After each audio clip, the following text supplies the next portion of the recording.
Alright, this is Modern War Devlog 31. So happy that you guys could be here. If you like what you see, please like, subscribe, and follow. There's a couple things to notice. One, I have my webcam set up, so now you get to see my face in future videos. And two, I've changed my internet name from Kevin Flynn, which is the guy from Tron. You know, he created a computerized world. I thought it was clever because, I'm creating a video game, but didn't really have that much pizzazz to it. I've instead changed my name to Mexican Viking. I have Mexican blood in me and also Scandinavian blood in me. And plus, man, I just thought it'd sound cooler. All right, let's get started. I have four things I'm going to talk about in this video. One is game menus. So I have a few menus implemented, right? They're not going to look very pretty, but they are fully functional. I have a start menu, I have a single player menu, and I have a multiplayer menu, and also an army builder menu. In my prior videos, I showed you how the army builder is going to look like. I basically added a lot more models to each faction now. So a lot of the factions, Savagery, Shadow, Mayhem, and Fellowship, they're full now with a whole bunch of characters or monsters to choose from. And also, I changed the environment that the army builder is in. So graphically, it's going to look a little bit better as you select your characters and monsters and build your armies to play with. So that's some of the progress I made with the army builder.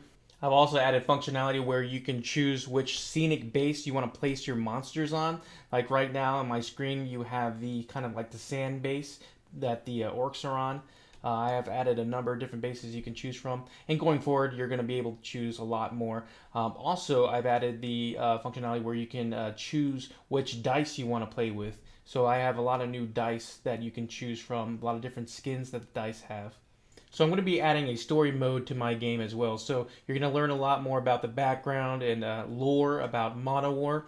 And I needed to implement some sort of functionality for me anyway to script a sort of mission where the players have tasks to complete, and as you progress through these little tasks or missions, you progress through the level, and then you may fight a monster or a boss at the end. So I have a way where I can script these kind of missions going forward to introduce a story mode that will be single player and also co-op.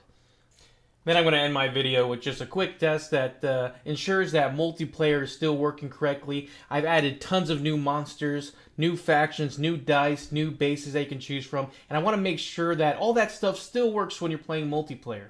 Alright, so let's talk about game menus. As you can see, this is the start screen. It's pretty ugly, but hey, it's functional. You have your account name. So when you log on to the Photon Unity servers, you have a account name. Right now, my name is Nancy. Then you have a single player menu button, and then you have a multiplayer menu button. And then you also have a customized group, and that's going to lead to your army builder. Then also you have some pieces of information right here called the current faction, current dice, current base. These are kind of your current settings for your multiplayer matches. Like right now, I've selected the Savagery faction, and that will have my preset monsters that I've already chosen for my army to play with. It has then the current dice right here. You see it's lava. That means I'm going to be playing with a lava dice. And then the current bases that my monsters are going to be on the forest bases. Okay, so now I'm going to show you what's in the single player menu. We have our campaign section of the menu, we have the challenge section, and we have the competitive section. The campaign section is going to be your story-driven kind of mission type of games that kind of expand upon the lore of Modern War. Right now I have two missions, Drunken Brawl and Save Turkeys. And as I create a mission, they'll be populated here in this part of the menu. I could click right now on Drunken Brawl and it would start a game. And then another option is the challenge mode. Think of Call of Duty Zombies, just a fun type of game where it's not really story driven or it's not really competitive driven. It's just a challenge to see if you or maybe your buddy on multiplayer see if you can complete these challenges to get some rewards. Then also I have competitive matches, which are going to be your standard multiplayer matches, but since you've picked the single player menu, you'll be playing against the AI, more for like practicing. Alright, now I'm going to show you what's in the multiplayer menu. We have 2v2 AI matches, or campaign, or again, our story-driven matches. So this would be the online or multiplayer version of this, where it advances the story mode, but you'll be playing with a person online. It could be your buddy. Or then also you have your challenge mode. Again, it's going to be playing with a friend online, and you would complete these challenges. And then you have your 2v2 core competitive matches that are going to be the fundamental online experience where you're playing these competitive matches. You're going to be playing with a friend or person online against two other people online. And so you're going to have a 4-player experience. Or you could be playing with a friend and play against 2 different AI computers. So I have that kind of option as well. Then you also have your 1v1 matches, of course. So if you're just looking for a pickup game against another player, you have your 1v1 matches. All right, now I'm going to show you what's in this customized group menu here. You have a lot of options now popping up. You have choose your faction, choose dice, or choose base. And as you go in the choose faction section, you can choose savagery, fellowship, shadow, or mayhem. As you choose, let's say savagery, for instance, you have a pre-populated group here, like in this case, Slimeman, Troll, Lizard Guardian, Cyclops, Dark Shaman, right? So these are the 5 monsters I've already selected. If I were to play multiplayer games, these would be the 5 creatures under the Savagery faction that I would be playing with. Then also I can choose a dice here. I can choose a lava dice, a gold dice, ice dice, sand dice. I'm going to go with gold for now. And also I can choose my base. I have a number of bases to choose from. Forest, Greystone, Lava, Necro, Sand. They all have funny names. I'll iron those out later. But let me go with the Forest right now. And as I show you in the next step here, when you click the Modify Crew, you'll see all the faction monsters to choose from, and also they'll be on the bases that you select here. So right now I'm going to save go to menu, and once you do that, you'll have your current faction selected, your current dice selected, and also your current base selected. Alright, now I'm going to show you the army builder. Alright, I'm going to choose Savagery faction. I'm going to choose the forest bases, and let's modify the Savagery faction. Alright. Now, this is where you get to experience finally some graphics. All the monsters I've loaded in the Savagery faction. We have Cyclopses, we have Goblins, we have Hydras, Orcs, Slime Men, Trolls, Dragons. Man, we got a lot going on here. I'm not even sure all these guys will be playable. Some of these might be a boss, like this dragon here, or maybe one of these Cyclopses. So they'll be mainly used for the narrative version or the story mode. But I might be able to find a way to add them in multiplayer as well. So we'll see. Alright, just to give you an idea how some of these guys will look in the actual game. Have some animations I can click. I'm going to click the melee attack right now. So those are the melee attacks. Let's see the death animations. Casting a spell. And then run. So I have added a lot of these animations to my game. So yes, all these guys right now are playable. I can add this Cyclops here. I can add this other Cyclops Brute. I can add this Dark Shaman. I can add this Orc or Druid here. And I can add this Liz Gunner. And so now I have a crew of 5. I can save that build. And it brings me back to the start screen. But if I go back to Customize Group, you can see that I still have the 5 monsters that I selected. So these would be the 5 I would be playing a multiplayer match with. One other thing I just want to show you guys, again, you can choose the bases the monsters are going to be on. Originally I had selected Forest, so let's instead choose the sand bases. I think I've shown you guys the sand base in previous videos, but let me go back to Modify Crew now. and now you can see that all the same monsters are on a different base. So this is just another way to customize your army and make them unique looking in your game to fit your kind of mood and play style at the time. Also, I do want to point out that even though these are playable, a lot of these monsters right now have placeholder abilities, right? So, like this Cyclops Brute, he has Savage Strike and Enrage. This other Cyclops here also has Savage Strike and Enrage. Just because, you know, I have so many monsters I've added to the game, it's going to take months really to give all these monsters kind of unique abilities, and that's really where a lot of the game design work is going to be for this game. But right now they do have placeholder abilities. You know, and the idea is you'll click a monster, like right now this Cyclops Root has Savage Strike. You'll be able to click what that ability does. Like this strikes at a target at close range, dealing direct damage. Tells you the dice roll, the range, and the damage. So you'll be able to do that with all these creatures here. Like this Liz Gunner has Snipe and Rage. You can learn what Snipe is. You can even click it to see its range. He's a marksman or an archer, so you can see that the range of this ability is pretty long. And then also, with each of these guys, you can click their movement to see how fast they move. So there's going to be a lot of tweaking with the movement and the abilities. And also, I do have the stats of each creature, like their health, their movement, and then their save roll. So each of these, you'll be able to click to see their stats. So that'll help you, you know, making the choice on how to build your army. So that's it for the army builder. I'm going to show you a quick demo on all the other 3 factions. All right, so now let me give you a quick demonstration on the Fellowship faction. I'm going to choose the snow base. Why not? Or let me do the classic base. All right. So here we have a lot of humans. We got some assassins. We have some dwarfs. We have some robots. We have a wood elf mage there. We have a tree man. A priestess. Another robot. Mage and more dwarfs. You know, I really like dwarfs, so I added a lot in here. But that's pretty much how the Fellowship faction is looking right now. Let me do some melee animations.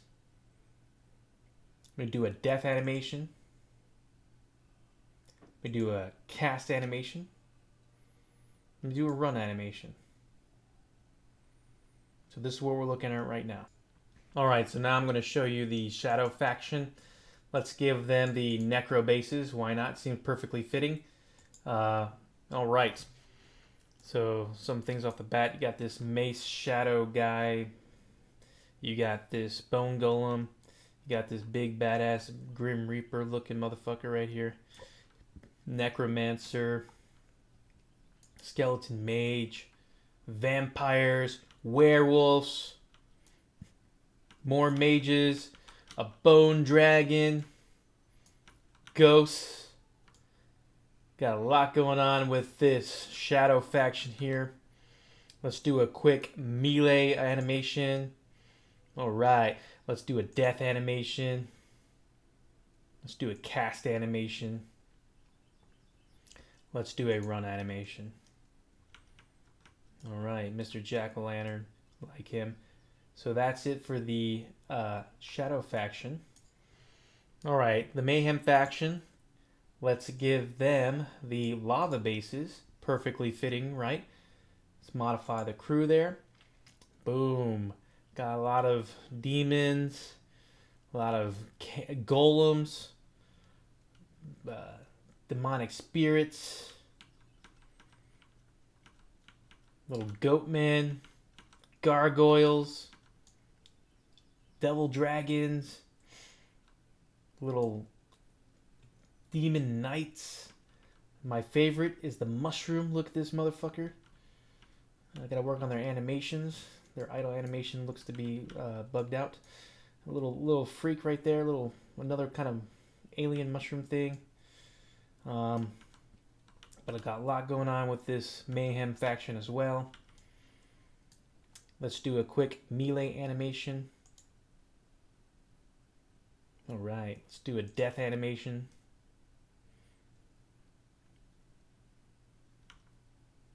Let's do a cast animation. Let's do run. Alright. So that's it for the Mayhem faction. So what I really want to add to my game is a story mode or a mission mode that really adds background to Modern War. And I needed a way to implement functionality so that I could easily script a mission where players can complete tasks, progress through the level, and maybe fight a boss at the end or something like that. So right here, I have a mission called Drunken Brawl. So I set up a script here called Mission Rules, and there's a lot of various parameters you can set. The game name right here. The match type, is it campaign or is it match play? Is it challenge play? Match players, is it 1v1 AI, 2v2 AI, or 1v1, 2v2?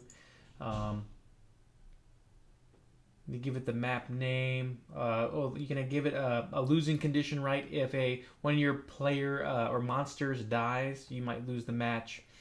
Then you can give your AI players some bases, right? Earlier we were talking about bases, and right now the AI has the classic base, and so does the player. And then also you can do the same with the dice. Gave the AI generic white dice. And then you have your phase score needed, right? So I think of each level as a series of phases. The first phase might be like collect 3 objects, right? And then you go into the next phase, kill 5 goblins. Then you go into the next phase, a boss spawns, so kill him. So there, you can consider that as 3 different phases. And so each phase has its requirements in order to complete get to the next phase. Now I was talking about objectives, and in this game I have these 2 objectives called Mana Wells. And basically a monster could approach it, and during the objective phase they can harvest mana out of the Mana Well. So I have 2 of them. The first one here, if we look at its instructions, I have something called the objective core script. And it tells you the objective roll you need when you roll the dice. You need a 3 or higher to capture or harvest some mana. I have some parameter here that says persist after capture. So after you kind of capture the objective, do you want it to be removed from the game, or do you want it to persist? You know, it might be something that you can continually do at each round. Also, you have some mission rules. You know, when does this objective spawn? Do you want it to spawn in the very first phase, like right away? Or do you want it to spawn kind of mid-game or late game? And then after a certain phase of the game has passed, as the player has progressed through the mission, do you want this objective to persist still, or do you want it to kind of fade away? And then, you know, capturing this objective or harvesting mana will add to your score and help you progress the mission. Then I might even have some objectives here that say, hey, if this is captured, you might lose the match, right? You could think of a scenario where you're playing a game and you got to prevent the AI from capturing something. And one more thing I want to point out about these Mana Wells here, I have another one to the side. And when I play this game later, you'll see that this second one won't be available right away because I have the phase to spawn set to 2. So basically what I'm trying to say is it won't spawn right away. You have to meet some certain requirements. You have to progress through the mission, and then this objective will spawn, right? And then you'll be able to interact with that later on. So really, after a player captures the mana from the first Mana Well, or kills a monster, you'll see that this other Mana Well spawn. And you also see that the original Mana Well that started in the very beginning will disappear, because I do have the setting set to persist after phase to false, right? So basically, once you progress to the next phase, this objective will disappear and fade away. You no longer want the players to interact with it. So now I'm going to move on to the players, or the AI players. And right now I have this Grim Reaper, right, placed here, kind of next to the first Monowell. This is the visual representation of the AI monster, and it has mission rules as well, just like the objectives did. You have a AI directive, right? I have a number of options right now. It will pursue the nearest objective, or it will assault the nearest monster, or assault specific monster, or it can patrol. So these are a number of AI options that I've programmed. I'll probably have a few more later on, but right now I have it set to pursue nearest objective. So if there's a monowell on the field, this Grim Reaper will approach this monowell. It'll try to beat my player from getting to that monowell first, and it'll probably defend it too if my monster is near the monowell. A couple other mission rules that I can give this AI monster is the objective to drop. So if I were to slay this AI monster, right now it has a setting where it's going to drop a mana remain. So there's various objectives that a monster can drop, and right now I have a mono crystal that drops when you kill this monster.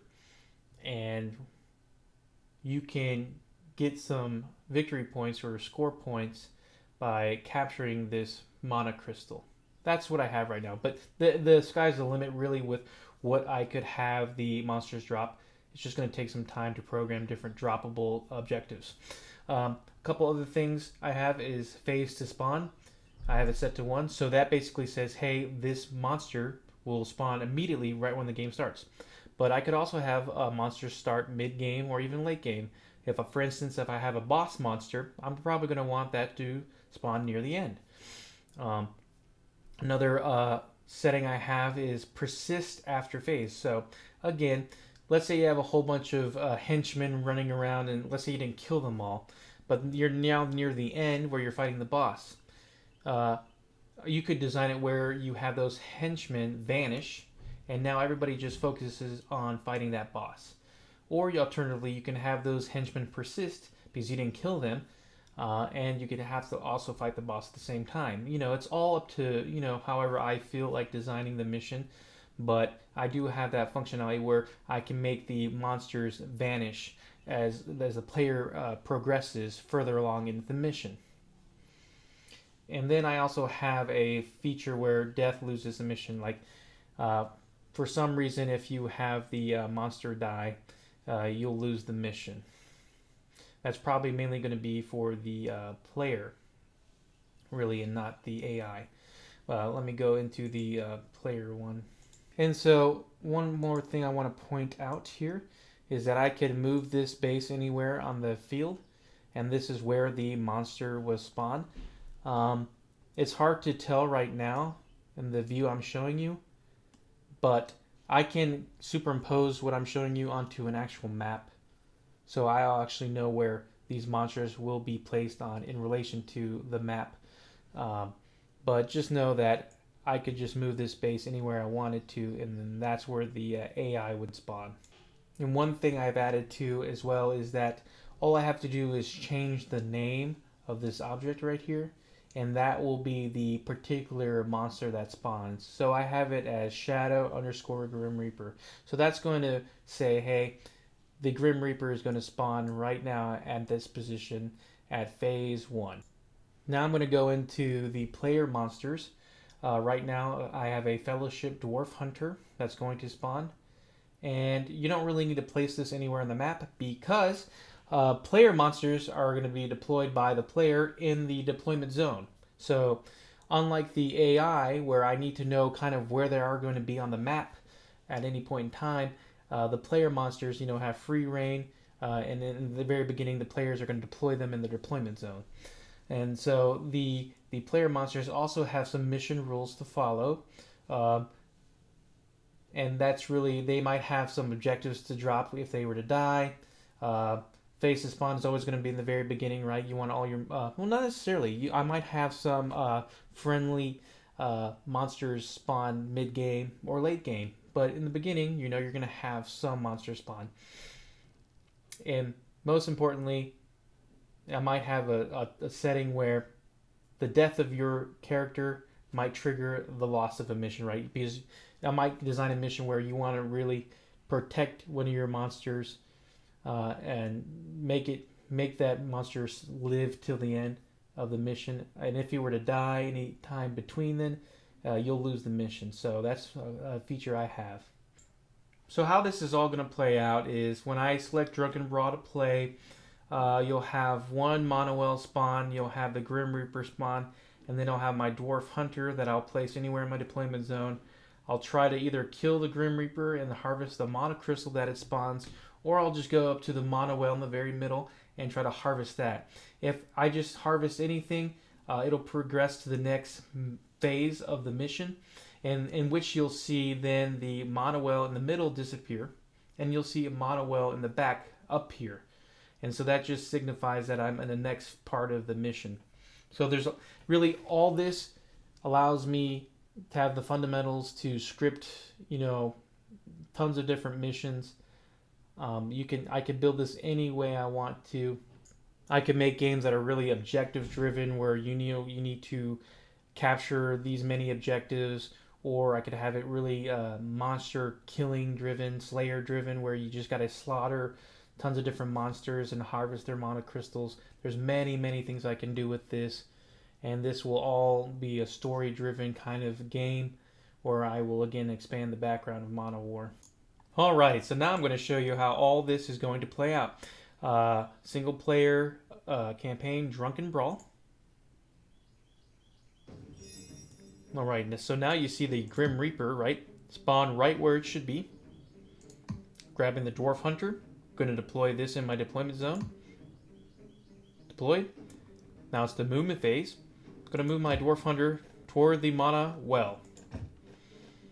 The Grim Reaper is going to follow its AI directive to go toward the objective. And now as a Dwarf Hunter, I'm going to try to kill this Grim Reaper. Let's see if I can kill him. Got a 5.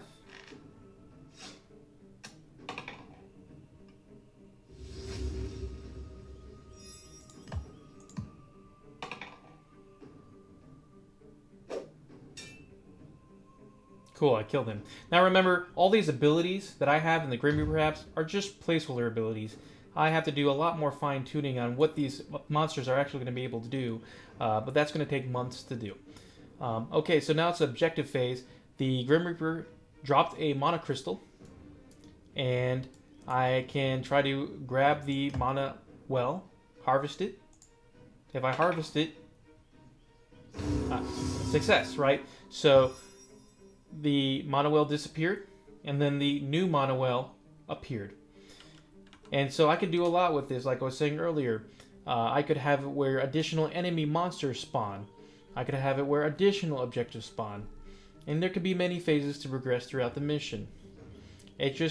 I've implemented the functionality that allows me to just create many different types of games. So that's it for scripting a mission. Next, I'm going to show you a quick test on multiplayer to make sure everything is working right still. Alright, let's start some multiplayer testing here. I have client 1 on the left, client 2 on the right. For client 1, let's customize its multiplayer group here. I'm going to start with Savagery, sure. Let's give it the Sand Bases. Let's do it. Let's modify the crew. Let's give it the Dark Shaman here. Let's give it this Liz Gunner. Give it an Orc Warrior, this Stone Golem, and then this Troll right here. Let's do it. Save build. Cool. And then for client 2, let's give him the Shadow. Alright, let's give him the Necro Bases. Let's modify the crew real quick. Let's give him the Evil Mace guy. Let's give me this Necromancer. Let's give me a Werewolf. What else here? Skeleton, Frost, Knight guy. And then, ooh, yes, Jack-o'-lantern. Must have this Jack-o'-lantern guy. Save build, cool. Okay, so one thing I wanted to point out with client 1, I'm going to have them choose the ice dice, okay? So we'll see how that plays out. I'm going to change his name to Fart Knocker. I'm going to do multiplayer. I'm going to start a match. Then you're going to see multiplayer lobby screen waiting for players. Now for the second player, let's call him Butthead. And then I'm going to customize the army again. Let's give him the lava dice on the necro base. Oh, the Butthead needs to take. Okay, so they have the lava dice on the necro bases. Gonna join the match. Cool, everything looks to be in order. All the monsters spawn in the middle, and you're ready to deploy your monsters. Alright, so client 1's turn to deploy. It's going to deploy the Dark Shaman first. On client 2, you can see that the Dark Shaman was deployed by client 1. So on player 2, I'm going to deploy this Evil Mace guy. Alright, client 1 was Gunner. Player 2, Necromancer. Client 1, Orc Warrior. Deploy. Client 2, a Werewolf. Client 1, Stone Golem. Client 2, Skeleton Frost Dude. Client 1, this Troll. And back to client 2, a Jack-o'-lantern. So one thing I want to point out real quick is that you can see that the bases chosen to be used are appropriate, right? Because client 2 chose the Necro bases, and then client 1 chose the Sand bases. So that's pretty cool. In just a moment, we'll see the dice chosen being rolled, and you'll see that client 2 is using the lava dice, and the client 1 is using the ice dice. So, alright, so let's do some movement with the client 1 here. Let's move this little Dark Shaman dude. And you can see on client 2 over there, you can see the client 1 is attempting to move the Dark Shaman. You see the bases move with the model. You see the model animated, running. So everything's really cool. I'm going to move him toward this Evil Mace character right there. And the movement is complete. Then on client 2's side, I'm going to move the Evil Mace character.